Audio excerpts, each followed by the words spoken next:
put in a wooden thing out there for them to get their water.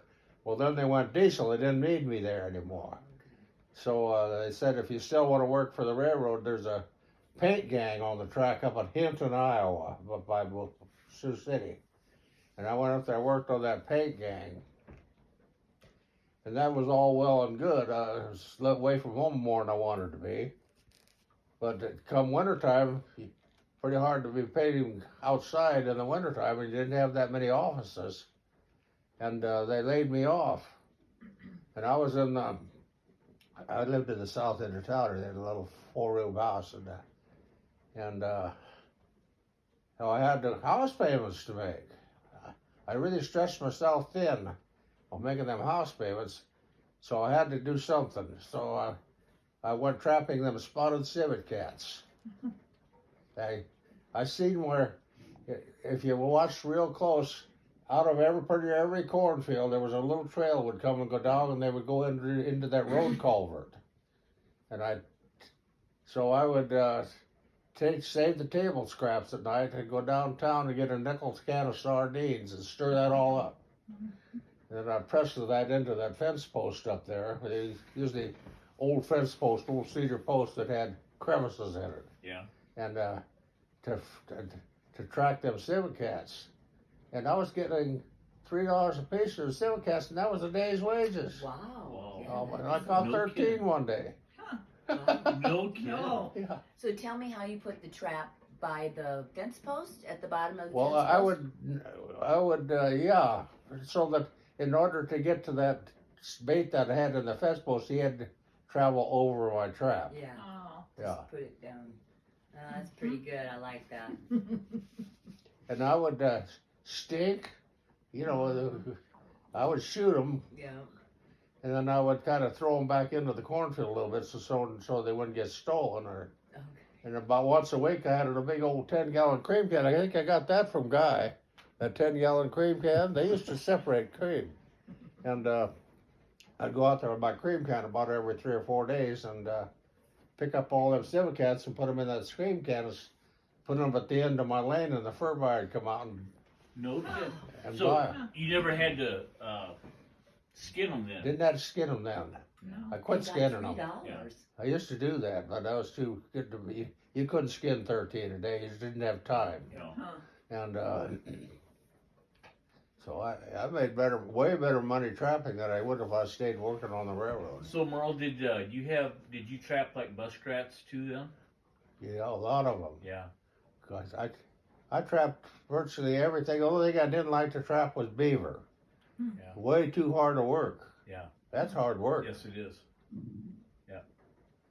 I trapped beaver for Wendell. He had beaver condemned up his creek down there once, and they told me about it. And I went down there and set some traps, and I did catch some beaver. But I see the back up where it was all froze over already. The beaver kept a little hole open about so big, Yeah. right in the middle of that frozen stuff, so they had to come and go place, Mm-hmm. And I went and cut a little sapling of, I don't know, it was cottonwood or what it was, and poked it down in there, and then I set a trap on each side of it, down in there. And I drove up with my car. I think I was trapping out of my car then. And I looked down there, and gosh, that looks like a big beaver. And I looked down there, I got a little closer. I had a beaver in each trap. They was up Really? on the ice. Oh. No kidding. Keeping one another company so they didn't get, otherwise they'd probably Yeah. twist it up and run away. I think I took them up and showed them to Wendell. He lived up on the hill there. Huh. At south of Cairo. Okay, the Otter Creek, yeah. Yeah, but On that the was the Otter Otter Creek, Creek. yeah. Yeah. Oh, heaven. So how many fox and coyote would you normally trap in a year's time? Well, I'll tell you, I usually tried to get 50, but my best year was 80. I think either say 86 or 87.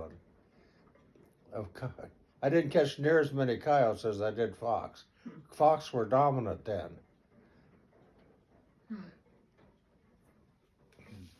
Yeah, they separate themselves out in the country. They won't intermingle.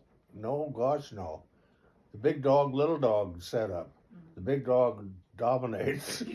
Yeah. Right. Yeah. And the fox So, will go Uncle closer Merle, to town. How did you meet Beverly? What? How did you meet Beverly? Well, I really shouldn't tell you. She was too young.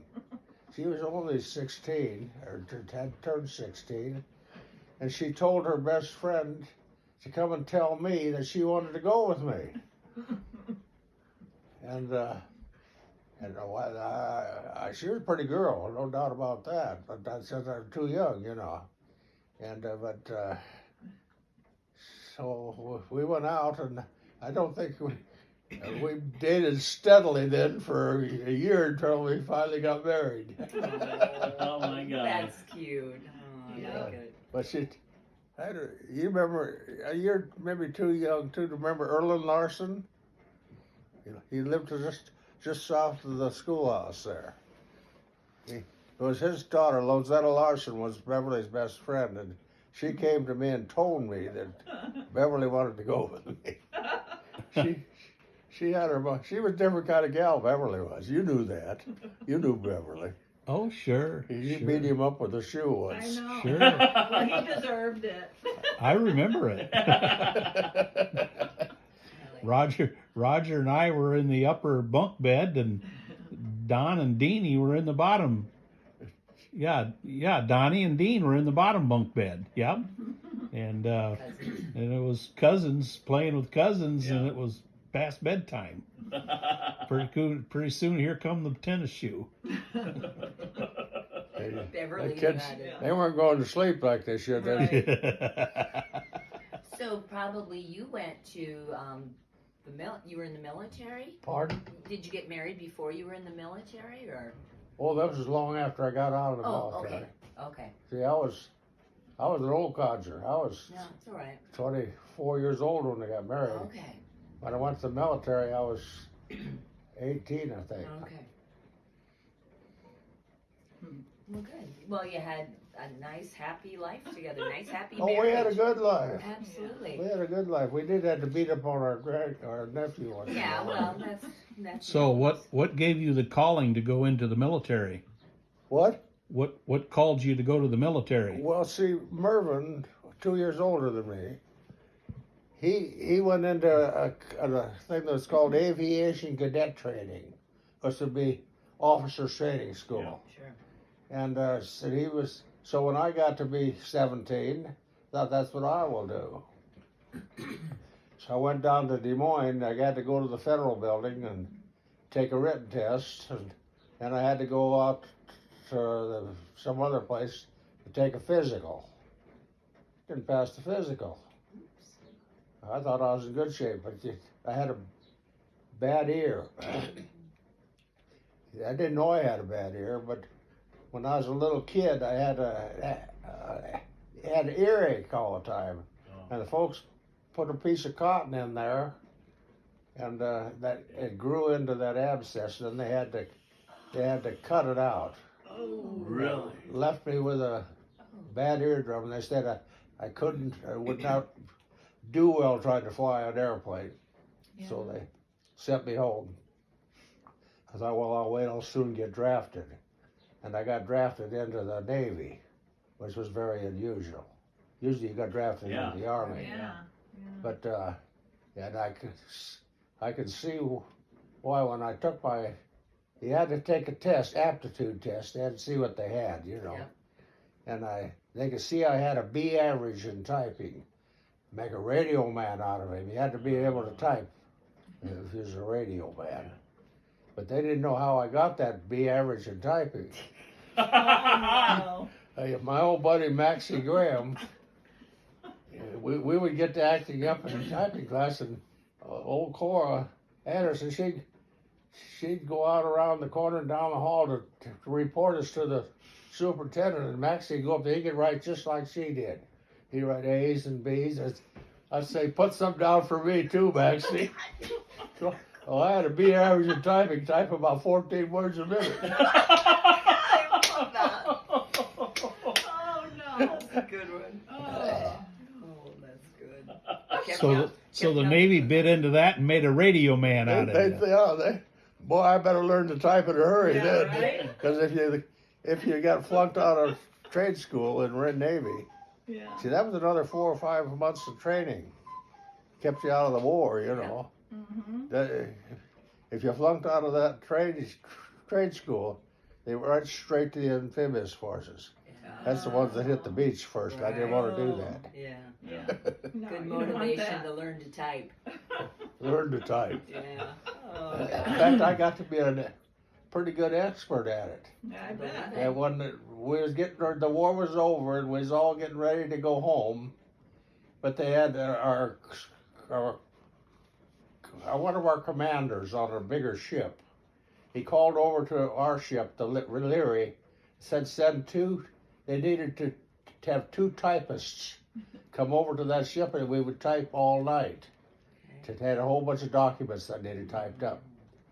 And so they sent me and another guy, and I got started. I got 2 days early leave to come home to get discharged because of that. Yeah. Yeah. That's neat. Yeah. Do you know what kind of documents, that you were typing up? Yeah. End of the war documents. What? You were probably typing up end of the war Yeah, documents. yeah. A lot of stuff. I didn't even know what I was typing Yeah. up. Yeah. Of course, when I copied for in on board the destroyer, that was all 5-letter code groups. Oh. You didn't know what you were Oh typing. my Oh, God. But they would send you a bunch of call letters to start with, Yeah. and that if you broke down them call letters, and one of them indicated your ship or your squadron, then you'd have to break it down. And they had a special little room. The officer run in there. They only had 1 or 2 officers that could decrypt that, run that decryptor machine. So careful, Yeah. and Oh my gosh. and they would go in there and they would decode it. There would be orders for our ship, you Oh know. my gosh. Huh. That's the kind of stuff that helped win the war, though. Yeah, yeah. Careful stuff like that. Oh my gosh, that's a good story. Spent a lot of time down around the Philippines. Hotter than a pistol down there. It's 130 degrees some days. Ooh, that's hot. Yeah, that's hot, yeah. Always on the ship. What? Always on the ship. Always on the ship. They get tell you what, I got, I grew a fungus in my eyebrows, and in the hair on my chest I grew a fungus, Yeah. and the bottom of my arms where I sat like that all day typing, everything all became red and raw because the sweat never dried up on Yeah. them. Oh, my man. Yeah. And of course, no air conditioning or anything on board the ship, so Miserable. there's no relief when you went to bed at night. Oh, That yeah. ship. Oh, gosh. Right. And then where were you when the war ended? Where was your ship? Yeah, there was we were getting ready to invade northern Japan. If you look at the Aleutian Islands, clear out on the far ends a little island called Attu. Okay. The westernmost, we was almost closer to Japan than we were Oh, really? to the United States. And we were getting ready we had taken on all of our munitions and our supplies and everything and getting ready to invade, I think Honshu was the northern island in Japan. And then my old buddy Harry Truman, bless his old soul, he dropped the atomic bomb. And we didn't have to invade. Stop that. Yeah. Well, I did.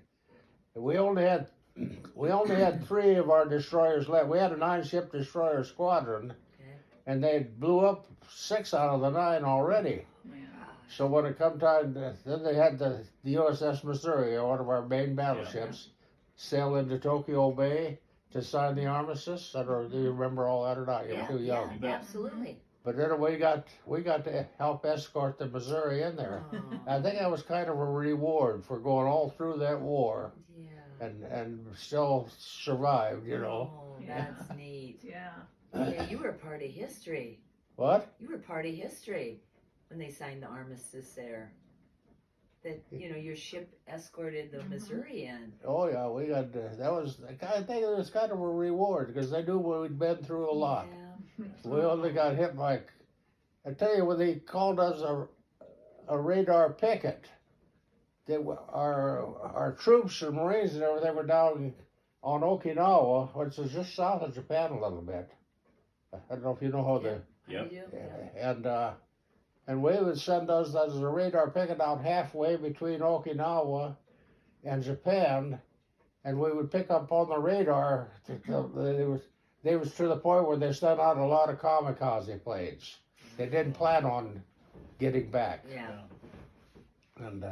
and we would have to pick up them kamikazes on our radar and then radio ahead so they could be at general quarters and ready for them when they got there. And of course, then they keep trying to knock off their radar pickets, and we lost a lot of destroyers that way because they did knock off a lot of pickets. Yeah. Because then there's very little defense. If you got to want to barrel in on you, Yeah. he don't plan. He plans on suicide. Yeah. You got to get him before he gets you. Yeah, that's right. And, Yeah, and so exactly. we were lucky. We had an excellent Gunner. what they called a fire controlman. Okay. Yeah, I was a hot shellman on that 5-inch gun mount, right in front of the main counting tower, and I could see him up there. All we did was load and take care of that business down there, and he did all the firing. Okay. He did the aiming and the firing, and he got a great prestigious medal. That guy did.